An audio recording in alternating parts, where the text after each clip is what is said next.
선지자의 제자들의 아내 중에 한 여인이 엘리사에게 부르짖어 이르되, 당신의 종 나의 남편이 이미 죽었는데 당신의 종이 여호와를 경외한 줄은 당신이 아시는 바니이다. 이제 빚준 사람이 와서 나의 두 아이를 데려가 그의 종을 삼고자 하나이다. 내가 너를 위하여 어떻게 하랴? 내 집에 무엇이 있는지 내게 말하라.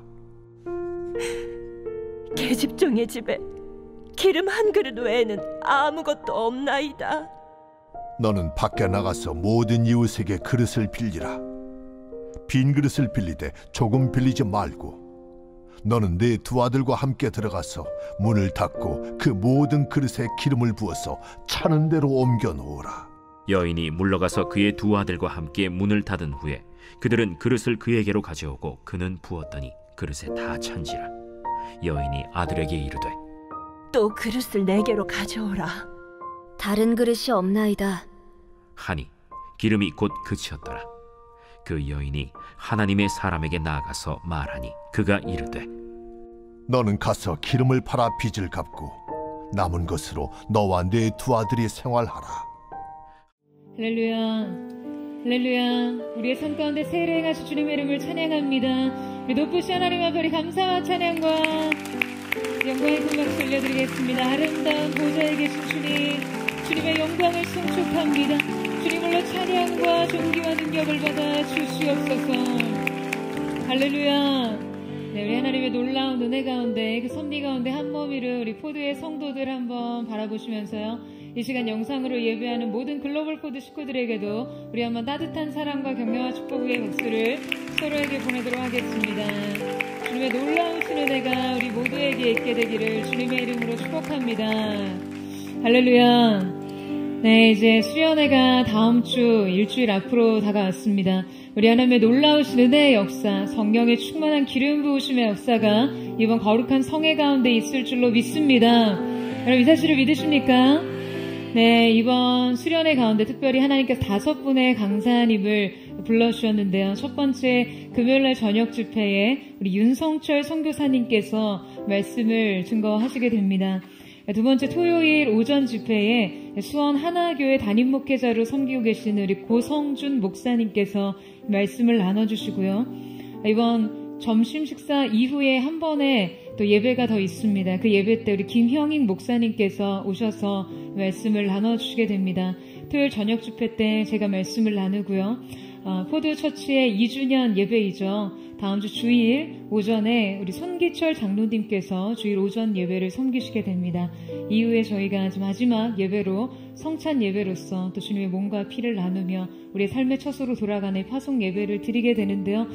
이 모든 정말 하나님께서 불러오신 또 메신저들을 통해서 우리를 향한 하나님의 뜻과 하나님의 마음이 온전히 풀어지는 귀한 은혜의 역사가 있을 줄로 믿습니다. 할렐루야. 사랑하는 여러분, 성령 충만하십시오. 말씀 충만하십시오. 오늘 우리가 믿음으로 예배하며 우리 주님 하실 일들을 소망하며 기대할 때 우리 인생에 숨겨진 제3의 길, 놀라운 기적과 변화의 역사를 발견하게 되는 거룩한 은혜가 있게 되기를 주님의 이름으로 축원합니다. 자, 옆사람과 한번 이렇게 인사하셨으면 좋겠는데요. 준비하십시오. 하나님께서 일하실 것입니다. 이렇게 한번 축복하시겠어요? 네, 놀라운 은혜가 우리 모두에게 있게 되기를 주님의 이름으로 축복합니다. 네, 여러분, 이 라인하르트 본케 목사님은요, 타오르는 전도의 열정이라는 책에서 하나님의 기적이 중단되는 때가 있다라고 하셨는데요. 여러분이 하나님의 놀라운 기적의 역사가 중단되는 때가 언제인지 아세요? 바로 우리의 믿음이 다하는 때요. 하나님께서 일하실 믿음이 준비되어 있는 한 기적은 계속됩니다. 그러나 믿음이 다하면 기적은 끝이 납니다. 만약 여러분의 삶에 하나님의 은혜와 은총의 기름 부으심이 멈췄다고 느낀다면 그것은 은혜를 사모하는 그 믿음의 그릇이 준비되지 못했다는 증거이겠죠. 오늘 본문의 말씀은요, 이 둘의 관계를 잘 보여주고 있습니다. 바로 엘리사의 초기 사역 중에서 첫 번째 기적을 다루고 있는 장면인데요. 특별히 수련회를 일주일 앞두고 우리 인생에서 이 큰 변화와 구원과 기적을 맛보기 위한 영혼의 준비는 무엇인지, 이 영적 준비 과정에서 우리 자신에게서 꼭 되짚어야 할 질문과 주의사항은 무엇인지를 함께 살펴보기를 원하는데요. 그 첫 번째 질문은 정말 할 수 있는 것이 없는가입니다. 자, 우리 함께 본문 1절 말씀을 같이 한번 읽어보도록 하겠습니다. 1절 말씀 시작. 선지자의 제자들의 아내 중에 한 여인이 엘리사에게 부르짖어 이르되 당신의 종 나의 남편이 이미 죽었는데 당신의 종이 여호와를 경외한 줄은 당신이 아시는 바니이다. 이제 빚준 사람이 와서 나의 두 아이를 데려가 그의 종을 삼고자 하나이다 하니. 자, 본문은 선지생도의 미망인인 한 여인의 등장으로 이 이야기가 시작되고 있는데요. 이 여인은 자신의 절박한 상황을 그 엘리사에게 알리며 그에게 도움을 청합니다. 여인의 사정은 이러했어요. 그의 남편은 하나님을 경외하고 아주 진실하게 섬기는 선지생도였습니다. 당시 우상숭배가 만연하고 영적으로 패역한 지도자들의 그 통치 아래 선지생도로 살아가는 것은요, 극심한 핍박과 박해가 함께 있는 그러한 삶이었을 거예요. 그런데 남편이 돌연 세상을 떠나죠. 고대 이스라엘은 남성 중심적인 사회였기 때문에 이 여인이 홀로 과부가 됐을 때 사회적, 경제적으로 절대적인 약자가 됩니다. 그런데 설상가상 모든 경제활동이 불가능한 상황에서 남편이 생전에 빌린 채무를요, 변제하지 못하고 죽게 된 거예요. 당시 유대 사회는 개인의 신용에 따라서 돈을 빌릴 수 있었는데요. 다만 차용자가 약속일 내에 그 채무를 변제하지 못할 경우에는 채주에게 그 돈에 해당하는 노동력을 제공해야만 했습니다.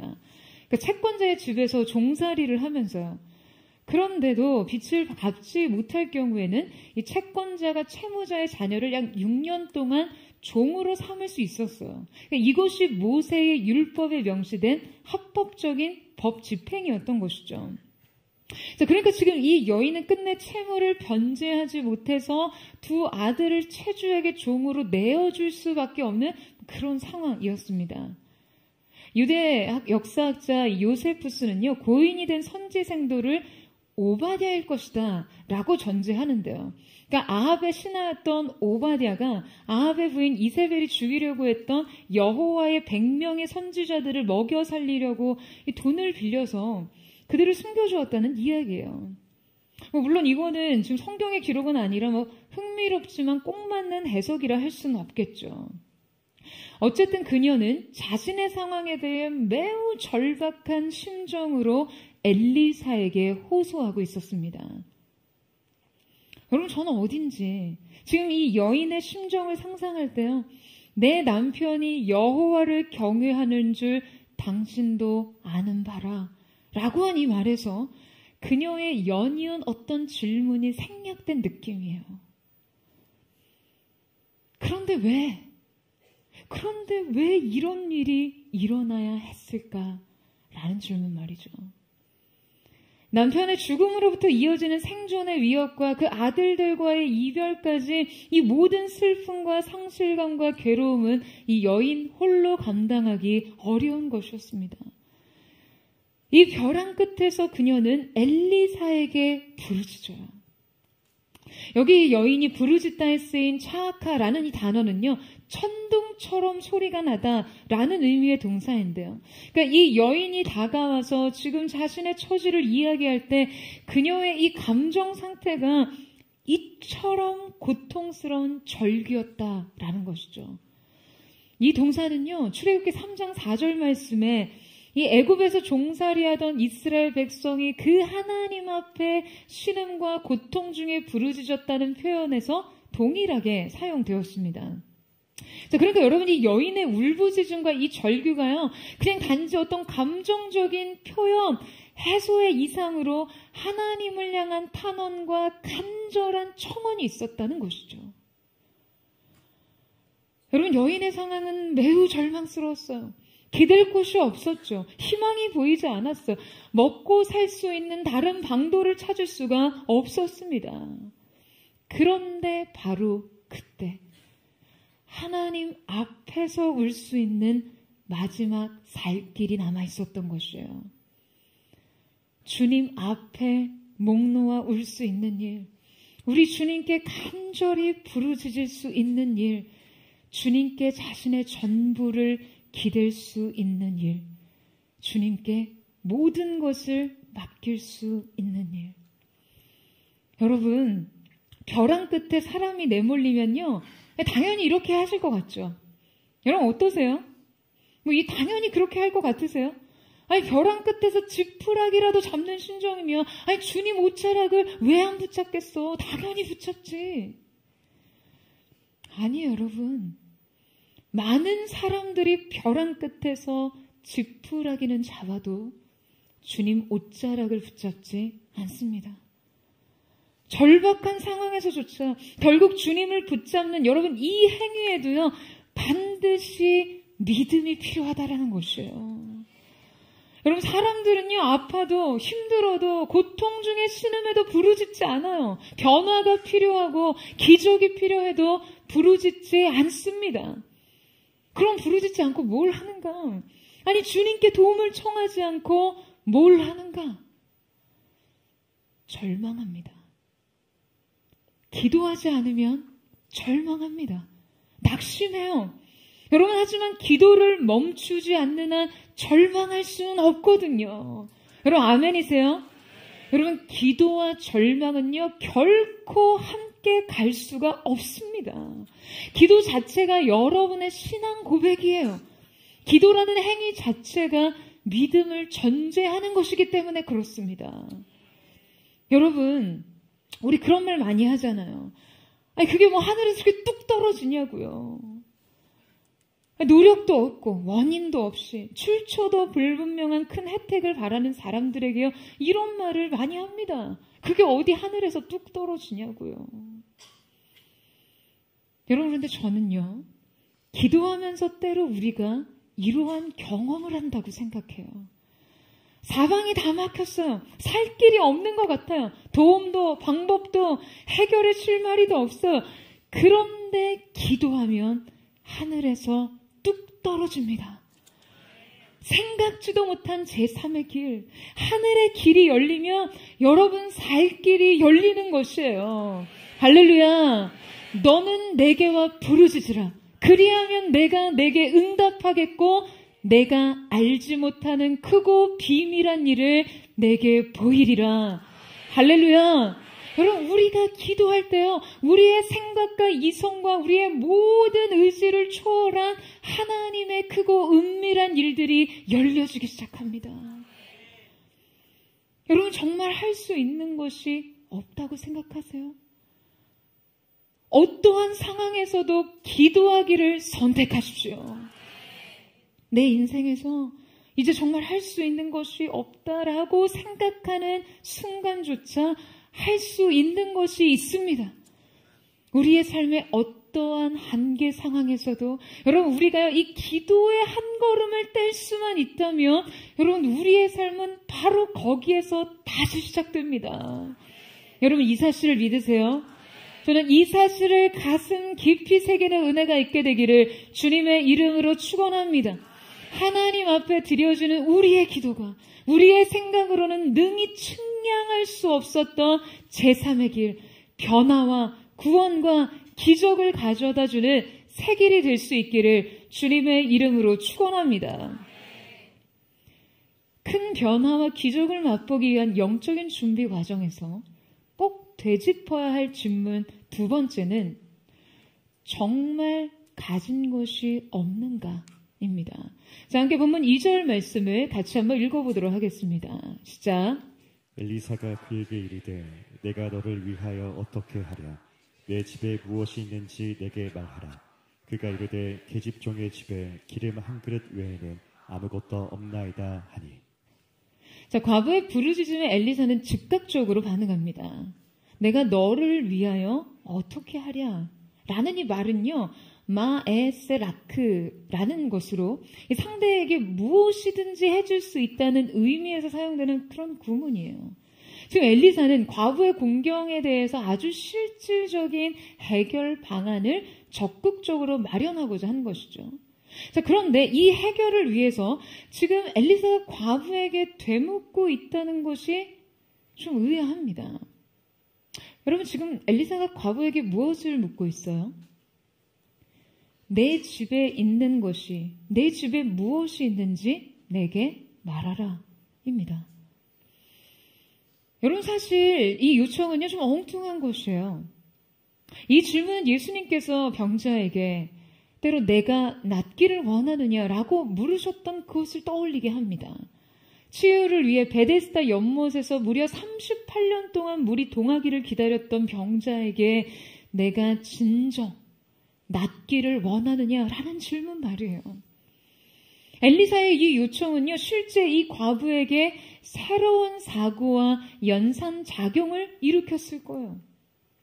고쳐달라고 찾아갔는데 네가 정말 고침받기 원하느냐?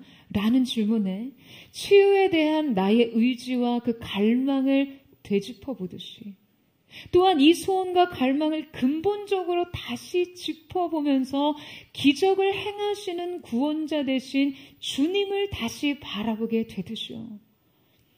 과부에게 엘리사의 요청과 질문은 짧은 혼란을 일으킵니다. 여러분, 과부가 지금 어떻게 대답하죠? 계집종의 집에 기름 한 그릇 외에는 아무것도 없나이다. 그런데 여러분, 이것을 원문으로 보게 되면요, 아무것도 없나이다. 기름 한 병 외에는 이거든요. 그러니까 이 여인의 의식의 흐름이 느껴지는 말이에요. 이 여인은 분명 엘리사의 요청을 듣고 즉각적으로 답을 내렸어요. 그 답은 아무것도 없다는 것이었겠죠. 그녀는 당연히 아무것도 없다고 생각을 했을 테니까요. 그런데 그렇게 말을 하고 보니 문득 남은 것이 생각난 거예요. 아무것도 없었는데, 아무것도 없다고 생각했는데 사실 한 가지는 있었어요. 여러분, 그게 뭐였죠? 바로 기름 한 병이요. 당시 기름은 음식을 만드는 재료뿐만 아니라 약으로도 사용이 됐고요. 향품이나 죽은 자에게 장사 지내는데 쓰이기도 했는데요. 그러니까 이 미명인이 가지고 있었던 기름은 단지 식용유를 의미하는 것이 아니라 어떤 학자들은요, 남편을 장사 지내고 이제 그녀 자신을 장사할 때 사용하고자 간직해오던 그런 향품으로 해석하기도 합니다. 그런데 여러분, 성경에서 기름은 너무나 분명하게 성령님을 상징하는 것이죠. 지금 여기에서 쓰여진 이 기름병도요, 동사 수크에서 유래한 명사로 기름 부음 받음이라는 의미에서 파생된 명사예요. 그러니까 여인은 지금 자신에게 남은 것이 아무것도 없다라고 생각하다가 그 의식의 흐름 끝에 실상 남은 것이 한 가지 있다는 인식의 변화를 갖게 됩니다. 그 남은 것이 무엇입니까? 바로 그의 삶 속에 내주하시는 성령 하나님이시죠. 여러분, 우리 중 누구도요, 그냥 이 성령님 한 분만 의지할 수밖에 없는 그런 상황을 여러분 달궈하는 사람은 없을 거예요. 그러나 여러분, 결국 오직 그분을 통해 우리의 삶의 근원적인 변화와 구원과 해결이 시작되는 것입니다. 여러분, 이 사실을 믿으시나요?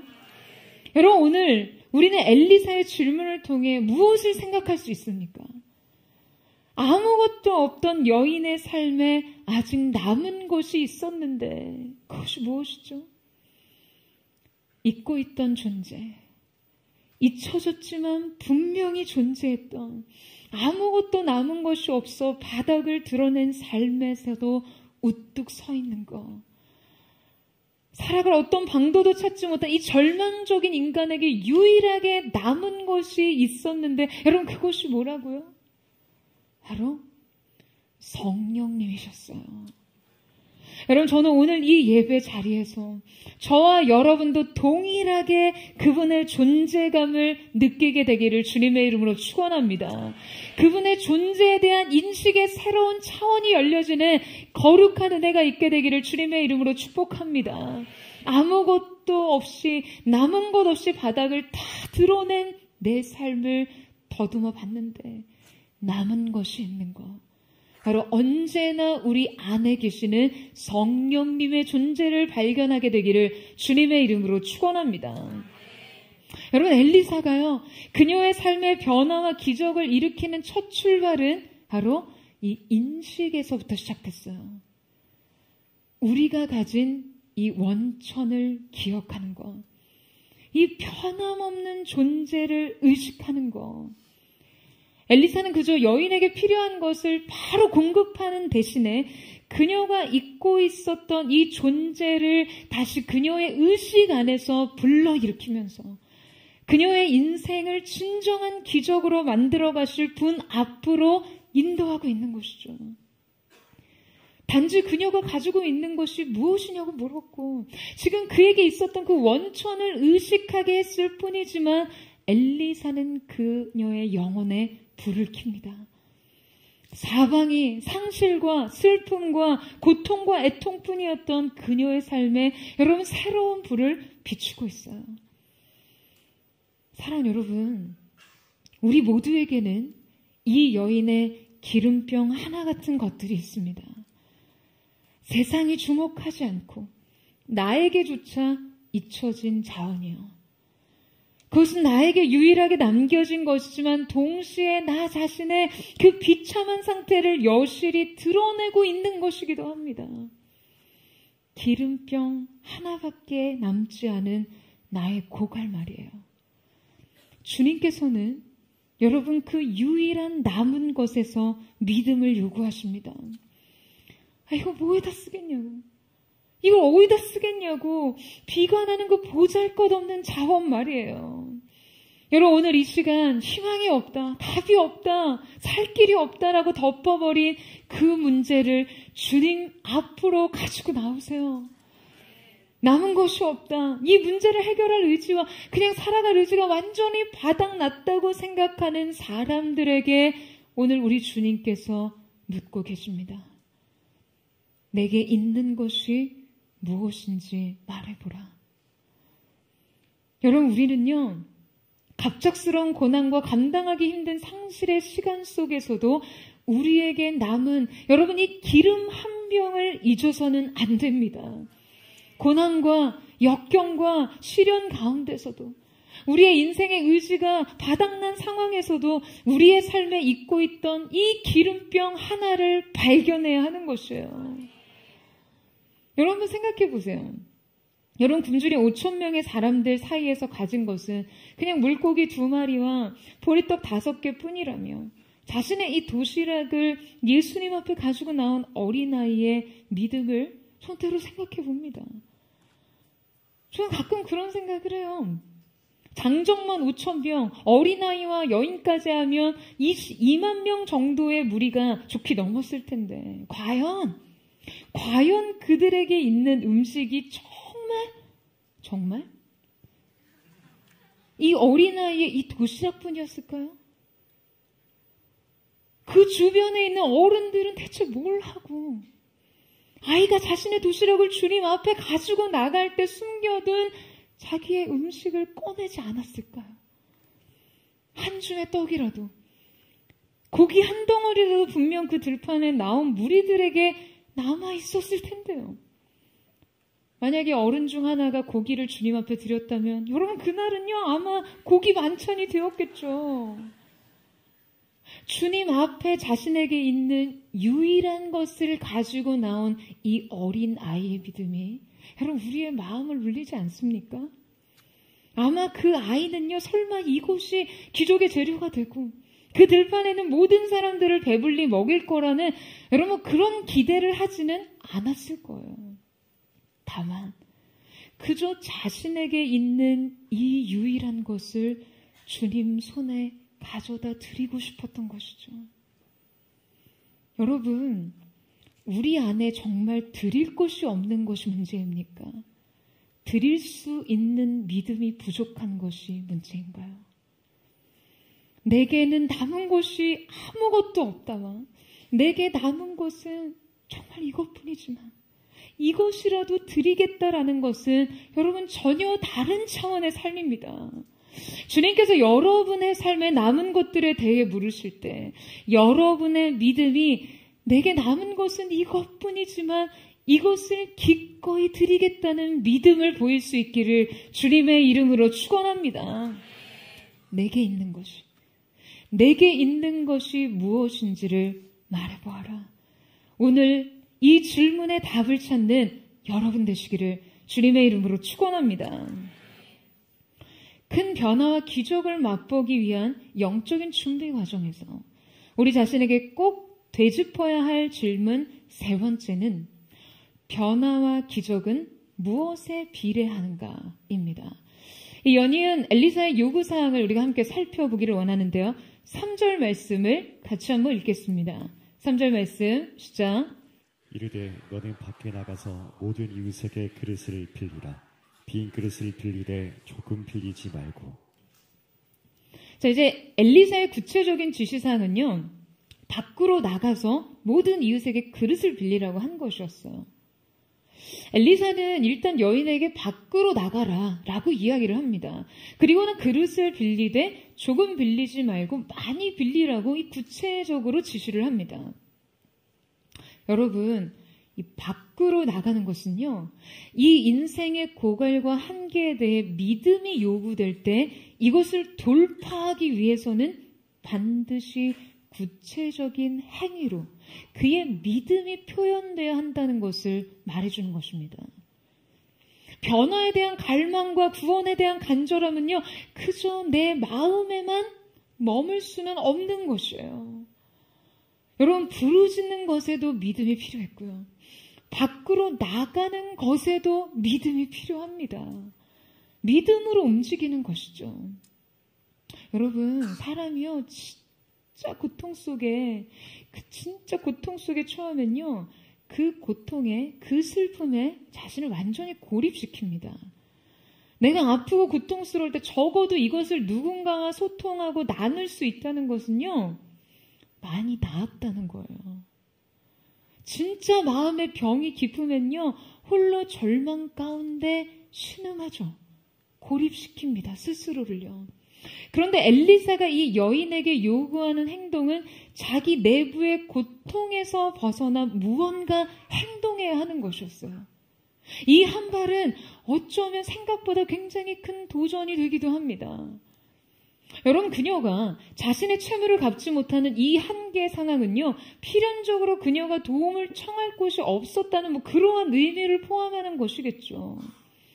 그녀가 빚을 갚을 수 있도록 이웃이나 친척 등에게 다른 누군가에게서 재정의 도움을 받을 수 있었다면 이런 일은 없었을 테니까요. 아마 그녀는 엘리사의 말에 순종하기 위해서 그동안 말을 걸지 않았던 이웃들의 문 앞을 주저하며 서성이다가 끝내 문을 두드려야 했을 거예요. 그녀가 선지자의 요구대로 많은 그릇을 준비하기 위해서는요, 많은 사람을 만나야 했을 테니까요. 내키든 내키지 않든 할 수 있는 한 많은 사람들을 만나고 부탁할 수밖에 없었습니다. 여러분, 우리에게도 이 여인처럼 믿음으로 밖으로 나가는 것이 요구되는 그러한 순간을 만납니다. 내 삶에 작은 돌파가 요구되는 그런 순간이요.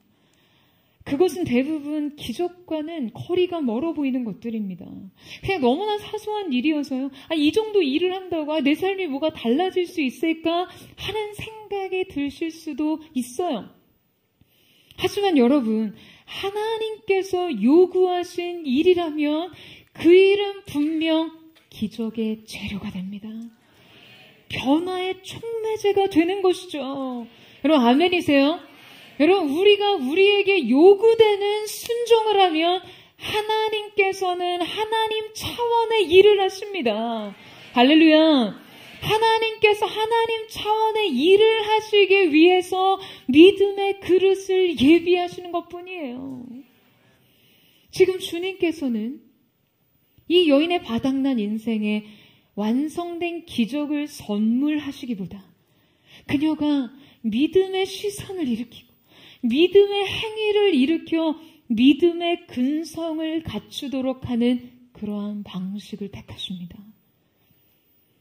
여러분, 유대인의 탈무드에 보면요, 물고기 한 마리를 잡아주면 하루에 양식을 주는 것이지만 물고기를 잡는 방법을 가르쳐주면 일생의 양식을 주는 것이다 라는 말이 있습니다. 그런데 이 말을 깊이 들여다보세요. 이 말을 깊이 들여다보면요, 이것은 단지 물고기를 잡는 방법, 그 기술을 가르쳐주라는 의미만이 아닙니다. 여러분, 탈무드의 이 지혜는요, 이 지혜를 사람들은 그저 이 기술을 가르치라는 데까지만 적용합니다. 부모가 가르쳐준 물고기 잡는 법이 여러분 단지 기술만으로 의미가 있는 것이겠어요? 아니요. 이 경험은요, 그 자체로 아이들 인생에 의미가 있습니다. 여러분, 부모가 자녀에게 물고기를 잡아다 주지 않고 물고기를 잡는 방법을 가르치다 보면 여러분 무엇이 생기겠습니까? 뭐가 생길까요? 자연스럽게 함께하는 시간이 발생하죠. 이 함께한 경험 자체가 가장 중요한 거예요. 이 경험은 자존감도 형성하고요, 근성과 근력도 만들어요. 여러분, 무엇보다 가장 중요한 것은 어떠한 문제가 생겨도 나에게 물고기 잡는 법을 가르쳐주던 부모를 떠올리는 능력입니다. 내가 무언가를 헤쳐나갈 때 나에게 이걸 가르쳐준 부모를 떠올리면서 그 기술을 쓰는 거, 여러분, 그게 중요한 거예요. 바로 이때 무언가 잘못된 상황에서도 그 경로를 재탐색하고 재설정하고 돌이킬 수 있는 그 능력이 거기에서 나오는 것이죠. 여러분, 주님께서 엘리사 선지자를 통해 이 여인에게 내리신 구체적인 지시사항은요, 바로 여인에게 그 근성을 기르는 행동들이었어요. 이 여인이 남편 없이 두 아이를 기르며 앞으로 어떤 문제에 봉착할지 모르죠. 하지만 그때마다 엘리사가 직접 기적의 보따리를 싸들고 나타나서 그녀에게 이런 구원을 선물할 수는 없습니다.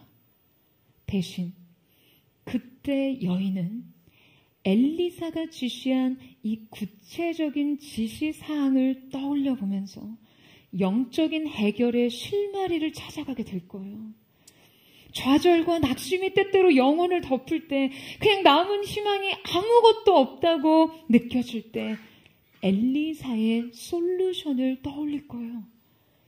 언제나 성령님을 기억하고 의지할 것과, 또 외로움과 소외감에 무너져 내릴 때 그 내면의 고통에 고립되지 않고 외부 세계의 할 일을 찾아 나서는 것을 다시 반복할 수 있겠죠.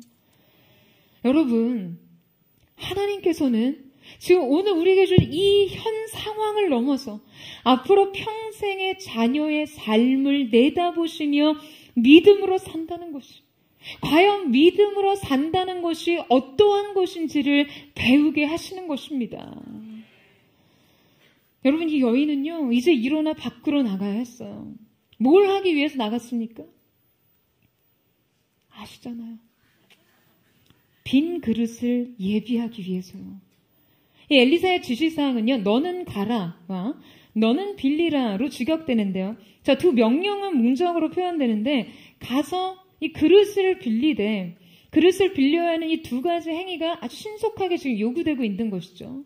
자, 그런데 한 가지 더 구체적인 요구사항이 있었습니다. 엘리사는 매우 구체적으로 조금 빌리지 말고 라고 지시합니다. 이 조금 빌리지 말고에 해당하는 알타무이티라는 표현은요, 너는 적게 만들지 말라 라고 직역되는데요. 내가 구하고자 하는 내가 구하는 것을 얻고자 하느냐? 그러면 내 빈 그릇을 적게 만들지 말라는 것이에요. 자, 여러분, 지금 무엇과 무엇이 비례하고 있습니까? 여인이 소원하는 변화와 기적은요, 이 그릇에 비례합니다. 왜냐하면 지금 그녀의 믿음이 이 빈 그릇에 비례하는 것이기 때문이에요. 엘리사의 구체적인 지시사항을 그녀가 믿음으로 받아들이고 믿음으로 행한다면 반드시 많은 그릇을 준비할 수밖에 없겠죠. 동의하세요? 준비된 그릇의 많고 적음은 실제 그녀의 믿음을 여실히 보여주는 실체였어요. 그리고 기적은 준비된 만큼 일어나게 되어 있었습니다. 여러분, 사실 이때만 해도요, 지금 이 여인이 엘리사가 이 여인에게 어떠한 기적을 행할지, 이 그릇은 대체 무엇에 쓰는 물건인지 알 수 없는 상황이었어요. 다만 그에게 요구한 것은 그저 많은 그릇을 빌리라는 것이었어요. 여러분, 만약 여러분이시라면 마을 집집마다 돌아다니면서 그릇을 얼마나 빌려오시겠어요? 여러분한테 질문한 거예요. 한번 생각해 보세요. 식탁에 가득 차게요? 아니면 막 부엌에 발을 디딜 틈도 없이 가득 차게요? 아니면 그냥 항아리 몇 개 정도? 아마 여러분 자신이 생각하는 최선의 수위라는 게 있을 거예요. 아, 이 정도면 됐지. 나는 수준이겠죠. 여러분, 분명한 것은, 부정할 수 없는 것은 하나님을 기대하는 만큼, 믿음의 크기만큼 빈 그릇이 비례할 것이라는 거예요. 할렐루야. 여러분, 저는요, 일단 그릇을 다 빌린 후에 마땅한 걸 못 찾으면요, 전 그걸 가져올 거예요. 여러분, 김장 담글 때 쓰는 고무 다라이 아시죠? 그 고무 다라이 같은 것 있죠. 아니, 뭐 기름을 꼭 어떤 병이나 항아리에만 담으라는 법은 없잖아요. 제가 그거를 다 가져오고도 더 구할 것이 없으면 그 다음에는 아들아, 삽을 가져오너라. 그래서 삽으로 땅을 파겠습니다. 구덩이를 파는 거예요. 그리고 방수 처리를 해요. 뭐든지 새어나가지 않게 어떤 방법을 써서라도요. 뭐 혹은 엘리사 선지자가 아니 이게 무슨 그릇이냐고 지적을 해도 저는 우길 거예요. 아니, 선지자님 무슨 말씀이십니까? 아니, 저에게 구체적으로 이렇게 생긴 그릇만 그릇이라고 하시지는 않았잖아요. 이게 그릇이 될 수 없다면 저에게 애초에 그릇은 이래야 한다는 그 정확한 정의와 개념을 말씀하셨어야죠. 선지자님의 그릇에 대한 좀 창조적인 접근이 필요하신 것 같아요. 라고 우길 것 같아요. 여러분, 뭐 같이 사역하는 동역자들은 알겠지만 저의 나름 모토가 안 되는 것도 되게 하라. 아멘. 그런 얘기 자주 하는데요. 여러분, 안 돼도 되게 하라는 말, 그렇게도 적용 안 해야 할 때 적용하고 살면서 여러분, 왜 믿음에 있어서는 적용을 안 하세요? 지금 믿음이 없는 게 문제인데 자꾸 안 돼서 그렇대요. 아니에요, 여러분. 안 되는 걸 되게 해서라도 하나님의 일을 기대하는 거. 여러분, 그것이 믿음이고요. 믿음만 있다면 그것도 해냅니다. 여러분, 이 사실을 믿으세요? 하나님께서 하실 일을 기대한다면서 여러분, 우리가 그것도 못한다고요? 사랑하는 여러분, 내 입을 크게 열라. 그리하면 내가 채우리라. 라는 하나님의 말씀을 믿으십시오. 그리고 반응하세요, 여러분. 하나님께서 일하실 기적의 그릇을 예비하십시오. 저는 오늘 사랑하는 포도의 성도들이 여러분 인생의 믿음의 그릇을 예비하는 큰 믿음으로 큰 기적을 목도하는 은혜가 있게 되기를 주님의 이름으로 축원합니다. 옆에 사람에게 한번 축복하겠습니다. 큰 믿음으로 큰 기적을 보십시오. 이렇게 한번 축복하시겠어요? 큰 변화와 기적을 맛보기 위한 이 영적인 준비 과정에서 꼭 되새겨야 할 주의 삼은 네 번째는 변화를 기대하거든 방법을 차단하라. 은혜는 은밀함을 요구한다. 입니다. 자, 우리 함께 4절 말씀을 같이 한번 읽어보도록 하겠습니다. 시작. 너는 내 두 아들과 함께 들어가서 문을 닫고 그 모든 그릇에 기름을 부어서 차낸 대로 옮겨 놓으라 하니라. 자, 엘리사의 지시사항은 또 한 가지 구체적인 행위를 묘사하고 있는데요. 자, 여러분 그게 뭐죠? 들어가서 문을 닫고입니다. 앞서 여인에게 엘리사는 문을 열고 나아가 이웃에게 가는 행위를 요구하기도 했죠. 자, 그런데 반대로 이제 문을 닫기를 요구해요. 이 문을 닫는 행위는요, 어떠한 의미의 행위인가요? 이것은 차단을 의미합니다. 문 안과 문 밖의 공간 사이를 차단해야 한다는 거예요. 그럼 왜인가요? 문 안과 문 밖의 이 공간에 함께 공존할 수 없는 차이가 발생한다는 거예요. 그러니까 이 둘은 함께 갈 수가 없어요. 그리고 이 둘은 서로를 방해합니다. 문 밖의 일은 문 안에서 일어나는 일을 방해해요. 이성과 상식은 기적을 방해하고요. 기적은 이성과 상식을 파괴하죠. 엘리사의 구체적인 요구사항, 그 앞선 선지자 엘리야가 사르밧 과부의 죽은 아들을 살리는 과정에서도, 또 수넴 여인의 죽은 아들을 살리는 기적을 행할 때도 동일하게 요구되었습니다. 여러분, 은혜에는요, 결코 공존할 수 없는 것들이 있습니다.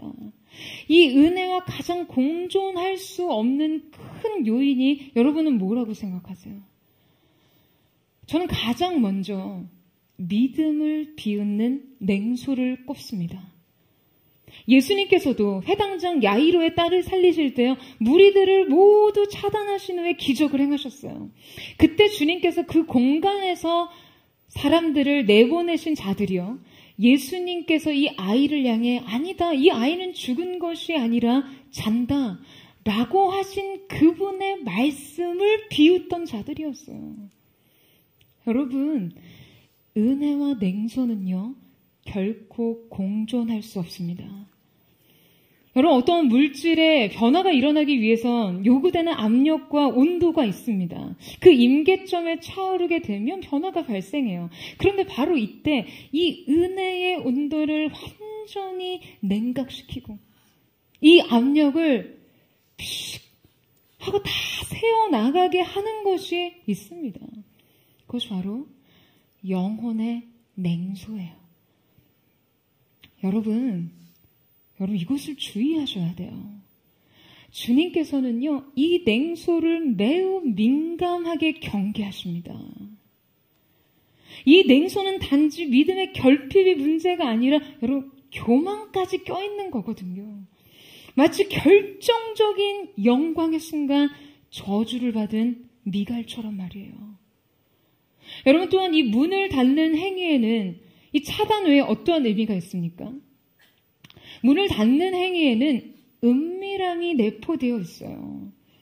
여러분, 하나님께서 우리의 삶에 일으키시는 변화에는요, 반드시 요구되는 조건이 있습니다. 그것은 바로 하나님과 나 사이의 은밀함이에요. 관계적 차원을 말하는 것이죠. 나와 주님 사이에 그 둘만의 내밀한 직면이 여러분 반드시 필요합니다. 여러분, 우리가 주님 앞에 서면요, 사실 변화는 너무나 자연스러운 결과예요. 어떠한 방식으로든 변화는 일어납니다. 왜냐고요? 아니, 여러분, 겨우 비천한 우리가 전능하신 하나님, 그 영광스러운 하나님 앞에 섰는데 어떻게 우리의 존재적인 변화가 일어나지 않을 수 있습니까? 우리가 생명의 주님 앞에 서면 우리 안에 그냥 그 쾌쾌하게 냄새나고 부패하고 무너져 있고 죽어 있던 것들이요, 자연스럽게 변화되고 일으켜지게 되어 있습니다. 여러분, 이 눅눅하게 젖은 빨래를 볕 아래 한두 시간만 내놔보세요. 아주 기분 좋게 뽀송뽀송하게 마르죠. 냄새도 안 납니다. 여러분, 우리가 의의 태양이신 주님 앞에 서면요, 우리의 영혼도 딱 이렇게 됩니다. 이거는 그냥 영적인 본능적인 어떤 화학 반응 같은 거예요. 그래서 우리가 주님 앞에 가야 합니다. 우리를 방해하는 것들을 차단하고 이 닫힌 문 안으로 들어가 주님과 은밀하고 내밀한 관계를 추구해야 하는 것입니다.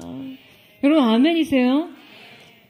여러분 이제 여러분에게도 믿음으로 들어가 문을 닫는 일이 필요합니다. 온전히 하나님께서 하실 일들을 기대하기 위해 여러분에게 요구되는 믿음의 다음 행동은요, 하나님 외에 다른 모든 것과 단절된 시간이에요. 오직 하나님의 음성만 듣는 시간, 다른 모든 목소리를 차단하고 세상의 모든 소음을 차단하고 다른 방법론을 거절하고 우리 스스로 방해받지 않기를 선택하고 은밀함을 추구할 때 우리의 영혼에 오직 하나님의 영향력만이 나타나시게 되는 것이죠. 할렐루야. 사랑하는 여러분, 저는 오늘 이 예배가 우리의 영혼의 골방으로 우리 주님과의 은밀하고 내밀한 만남의 문을 여는 시간이 되기를 주님의 이름으로 축원합니다. 그 가운데 오래 거할 수 있는 중심의 태도가 또한 주님 앞에 준비되기를 주님의 이름으로 축복합니다. 이제 영혼의 이 모든 준비를 마치자 여러분, 그들에게 어떠한 일이 일어납니까? 우리 함께 5절에서 7절 말씀을 같이 한번 읽어보도록 하겠습니다. 5절에서 7절 말씀 시작. 여인이 물러가서 그의 두 아들과 함께 문을 닫은 후에 그들은 그릇을 그에게로 가져오고 그는 부었더니 그릇에 다 찬지라. 여인이 아들에게 이르되 또 그릇을 내게로 가져오라 하니 아들이 이르되 다른 그릇이 없나이다 하니 기름이 곧 그쳤더라. 그 여인이 하나님의 사람에게 나아가서 말하니 그가 이르되 너는 가서 기름을 팔아 빚을 갚고 남은 것으로 너와 두 아들이 생활하라 하였더라. 자, 여러분 이제 드디어 시작이 됩니다. 무엇이요? 기적이요. 즉각적인 믿음과 순종의 반응으로 요구된 그 순종의 모든 분량이 채워지자 여러분 어떤 일이 일어나나요?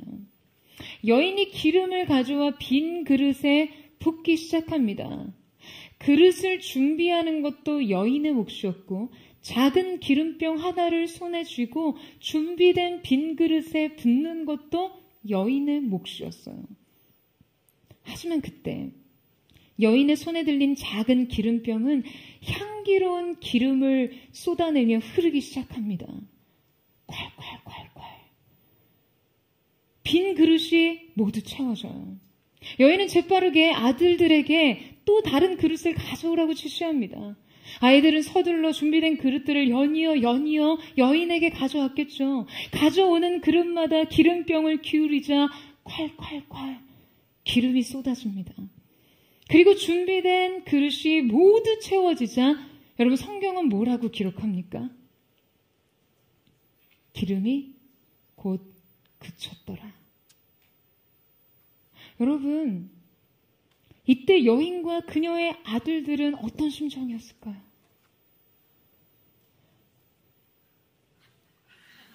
내가 그 아래 마을 그 집에도 그 그릇을 빌렸어야 됐는데 내가 그때 그 인기척 없던 그 집문을 한 번 더 두드렸어야 됐는데 내가 그 빈집 한 번 더 방문해서 그 그릇을 빌렸어야 됐는데 여러분 그런 아쉬움 남지 않았겠어요?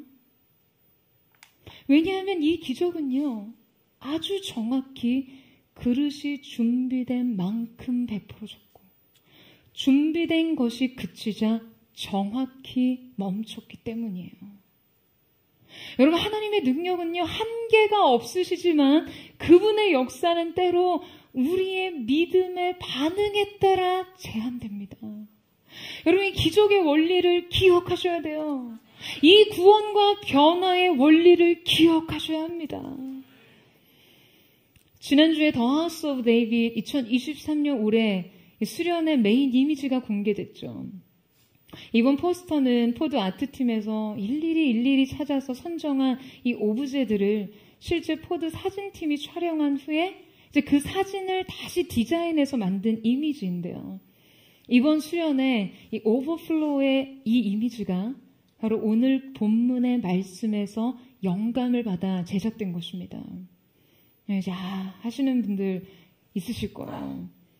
이제야 이 토기들이 등장한 이 포스터의 미스터리가 좀 해소된 느낌이죠. 뭔가 수련회에서 무슨 공예전을 하는 것도 아닌데 이것들은 뭘까? 라고 생각하신 분들이 있으셨을 거예요. 여러분, 이 이미지의 기획 의도는 이것입니다. 당시 과부가 마을 곳곳을 돌아다니며 끌어모았던 그 도기들을 떠올려 보게 하는 거예요. 선지자에 의해 과연 이게 어떤 도구로 쓰여질지 많은 상상과 기대를 하며 준비했던 항아리와 그릇들, 그녀의 집에 모여있던 이 많은 그릇들, 그리고 이 빈 병과 빈 잔과 빈 그릇들에 자신을 이입시키는 것이죠. 그 위에 부어질 향기로운 기름들을 기대하고 소망하면서요. 영국에서 오래 사역을 하시던 질 브리스코 목사님이 계십니다. 세계를 다니시면서 성경 강해를 하시고 많은 저서를 남기신 분이죠. 한 번은 이 미국 미시건에 아들이 섬기는 교회에 방문을 하셔서 말씀을 전하시는데요.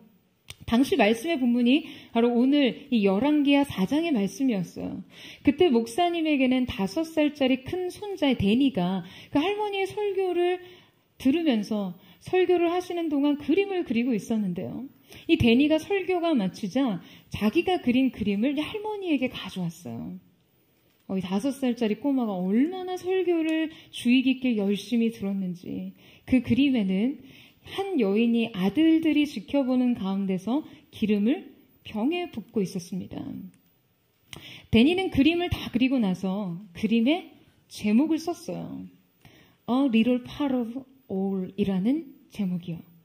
그런데 사실 그날 할머니의 설교 제목은 본래 A little part of oil 이었거든요. 하지만 할머니의 영국식 악센트 때문인지 데니는 oil이라는 말을 all 이라는 말로 잘못 알아들은 거예요. 그래서 그 그림의 제목을 A little part of all 이라고 붙인 거죠. 이 목사님께서는 자신의 발음 때문인지는 모르나 하나님이 주신 영감으로 지금 이 아이가 진실된 의미를 제대로 알고 알아맞혔다라고 이야기를 하셨습니다. 저는 이 이야기가 참 감동이 있더라고요. 여러분, 작은 기름병이 어떠한 병이 됐습니까? 모든 것을 담는 작은 병이요. 여러분, 저는 여러분 인생에 준비된 이 작은 기름병이 진정 여러분의 삶에 필요한 모든 것의 저장소가 될 줄로 믿습니다. 여러분, 이 사실을 믿으세요? 그래서 인생에서 필요한 모든 생명과 능력의 원천이 성령님을 통해서 여러분의 인생에 부어지는 그 놀라운 역사가 있게 되기를 주님의 이름으로 축원합니다. 믿고 기대합니다. 오늘 여러분의 시작이 아무것도 없는 것 같았을지 모르나 이제는 아니에요. A little part of all. 모든 것을 담는 작은 병. 영혼을 채우시는 성령의 역사들, 예배 가운데 넘치는 임재의 영광. 여러분, 그때 우리가 비로소 고백할 수 있는 것, 주께서 내 머리에 기름으로 바르셨사오니 내 잔이 넘치나이다. 우리 영혼의 오버플로우. 여러분, 기적의 원리를 따라 여러분의 영혼을 준비하십시오. 여러분의 빈잔을 준비하세요. 여러분, 많이 준비하세요. 그리고 온전히 그것이 비어있게 하십시오.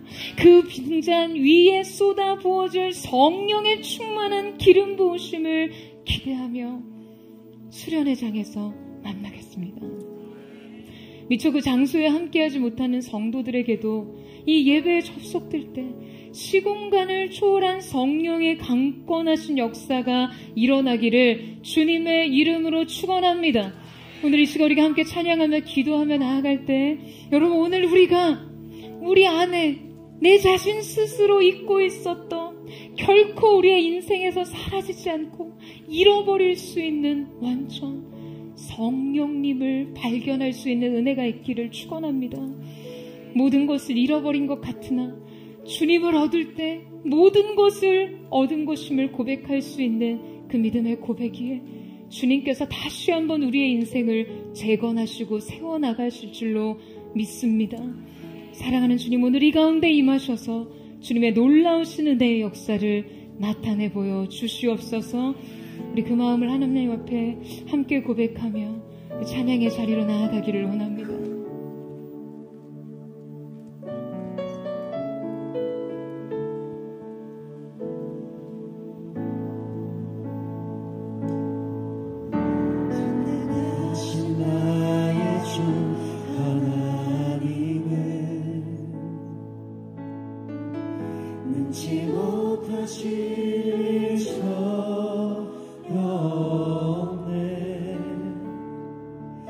우리의 모든 간구도 우리의 모든 생각도 우리의 모든 꿈과 모든 소망도 신실하신 나의 주 신실하신 나의 주 하나님 주님은 우리의 모든 괴로움 바꿀 수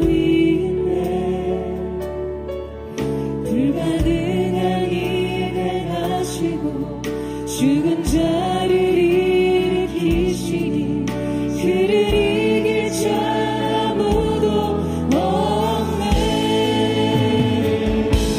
주의 말씀 의지하여 깊은 곳에 금을 던져 오늘 그가 놀라운 일을 이루시는 것 보라. 주의 말씀 믿음으로 금을 던져 믿는 자에게는 지못함 없네.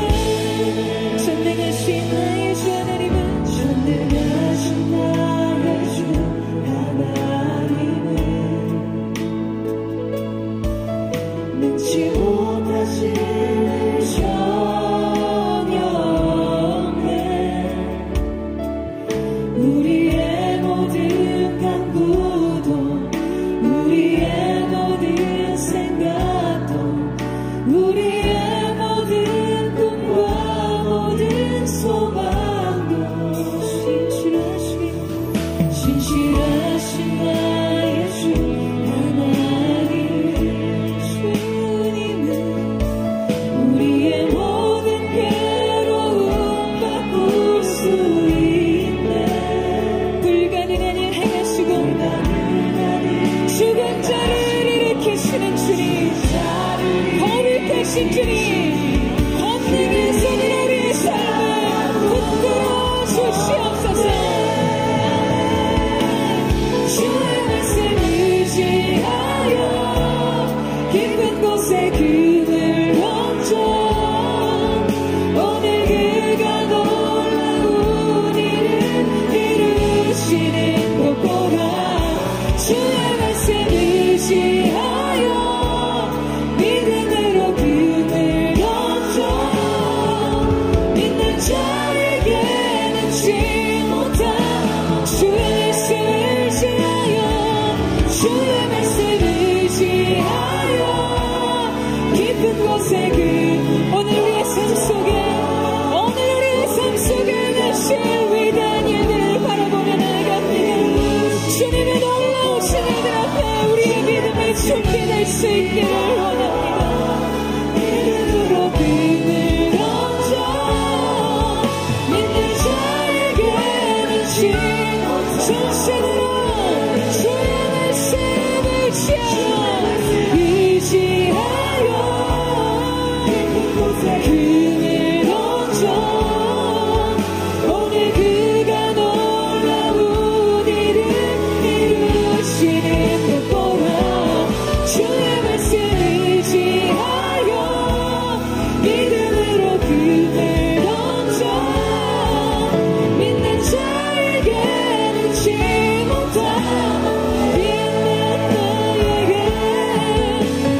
주시며 우리가 믿음으로 우리의 인생을 사는 법을 가르치신 그 놀라우신 우리의 아버지, 그 놀라우신 은혜의 하나님을 찬양합니다.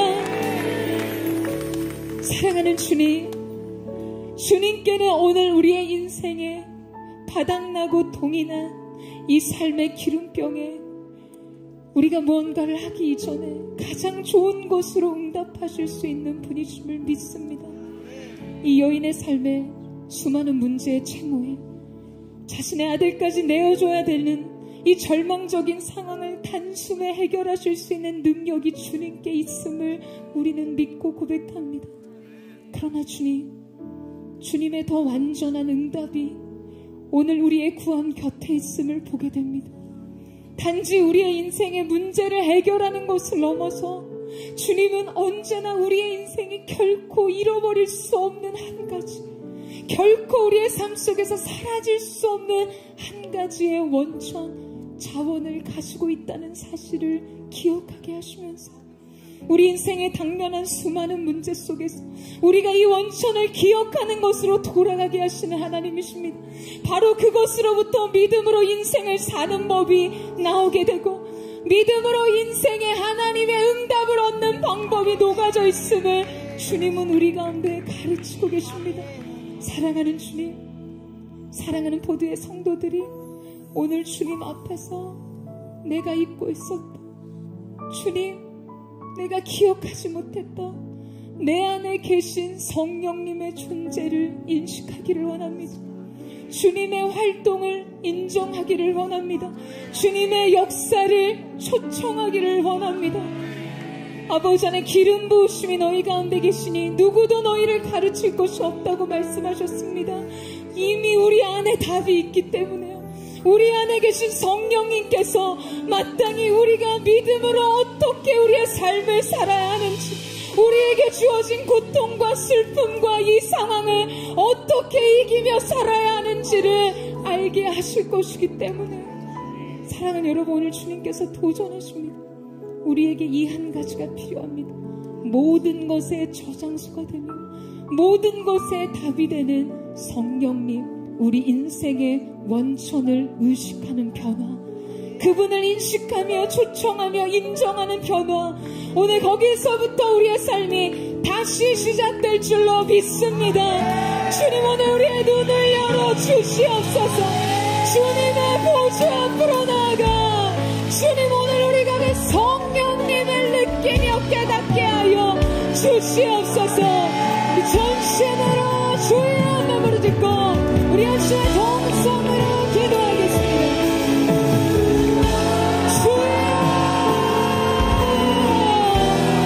주님 환영합니다. 주님의 거룩하신 보좌를 가운데 임하셔서 우리가 주님 앞에 예배하며 우리가 주님 앞에 나아갈 때 주님, 우리의 존재가 믿음으로 우리의 인생을 사는 주님의 방식을 주님 우리 가운데 교훈하시고 주님 우리 가운데 알게 하시고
사랑하는 여러분, 오늘 우리의 삶 속에 두 가지 믿음의 방향이 제시됩니다.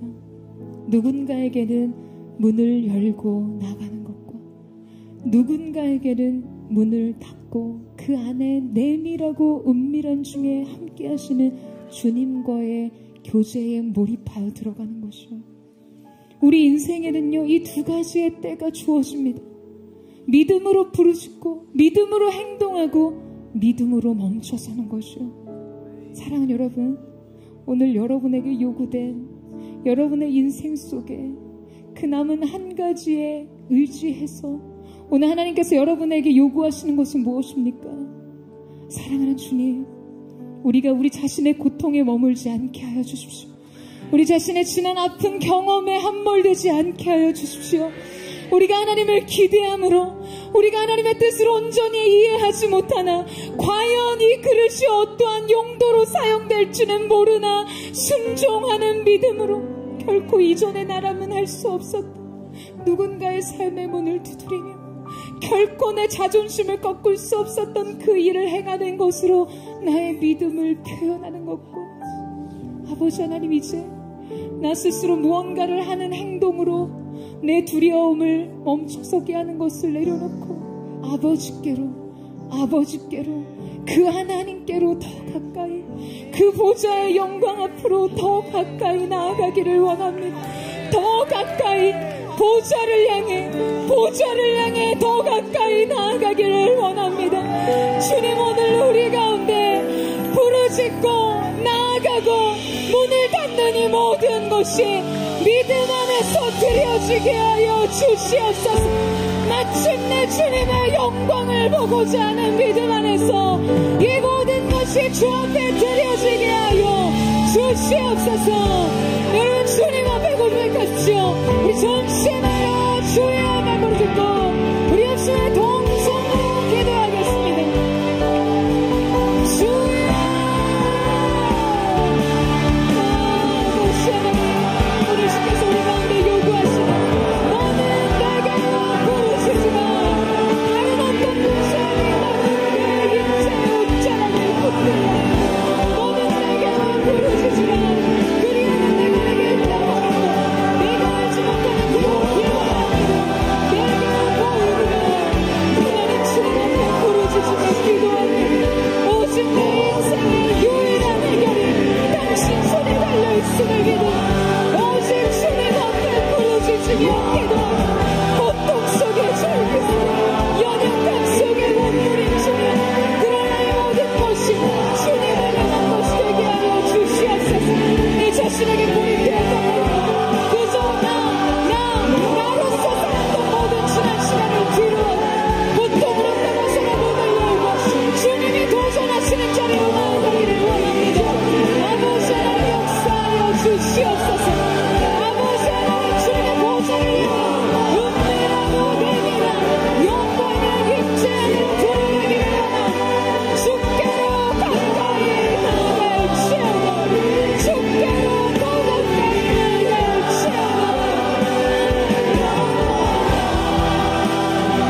주님 오늘 우리 가운데 질문하십니다.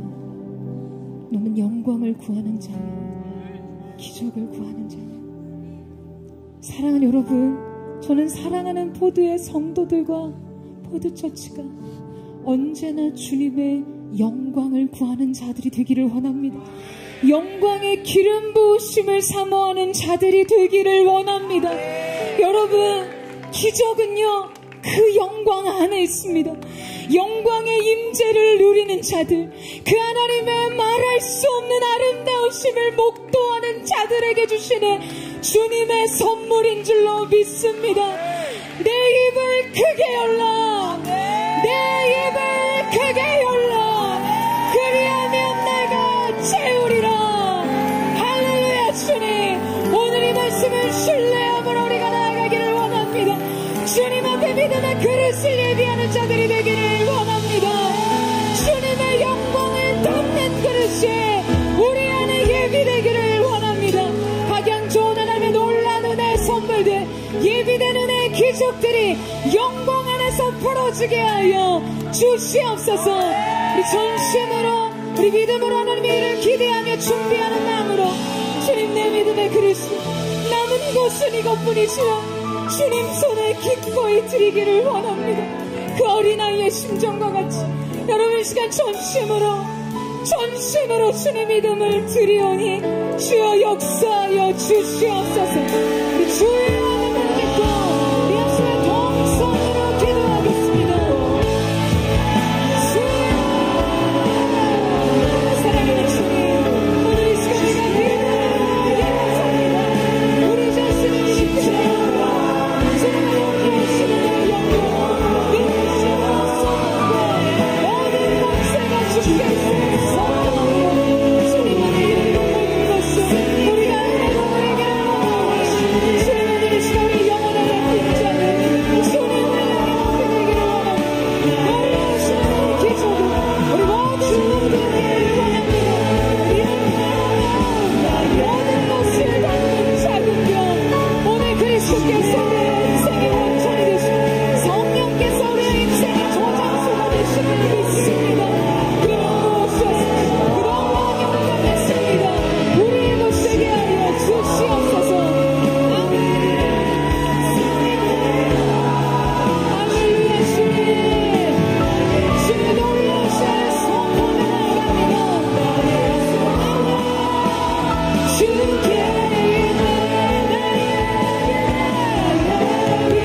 주께서 기름으로 내 머리에 바르셨으니 내 잔이 넘치나이다. 사랑하는 주님, 이번 거룩한 The House of David, 주님의 집에 모여 주님을 예배하며 주님 앞에 깊은 경배를 드리며 나아갈 때 성령께서 우리 가운데 기름 부어주는 은혜, 그 성령님을 인격적으로 경험함으로 주님 안에 예비된 놀라운 은혜의 기적들을 누리는 시간 될 수 있도록 주님 역사하여 주시기를 원합니다. 인생의 모든 두려움이 파쇄되고 사라지게 하시고 힘을 잃고 떠나가게 하시고 우리 인생을 옥죄이던 모든 우울과 슬픔과 절망이 끊어지는 역사, 오직 우리를 위해 일하신 그리스도 예수의 십자가의 승리가 그 가운데 세워지는 놀라운 은혜가 있게 하여 주시옵소서. 주님을 향한 말할 수 없는 기쁨, 말할 수 없는 즐거움, 그 거룩한 예배의 영광이 기름 부어지게 하여 주시옵소서. 이제 우리 가운데 일하실 주님, 아름다우신 주님, 거룩하신 주님을 찬양하며 감사드리며 살아계신 예수님의 이름으로 기도드립니다. 아멘. 오늘 우리 가운데 역사하신 주님, 또한 더 크게 역사하신 주님 앞에 우리 감사와 찬양과 영광의 큰 박수 올려드리며 나아가겠습니다.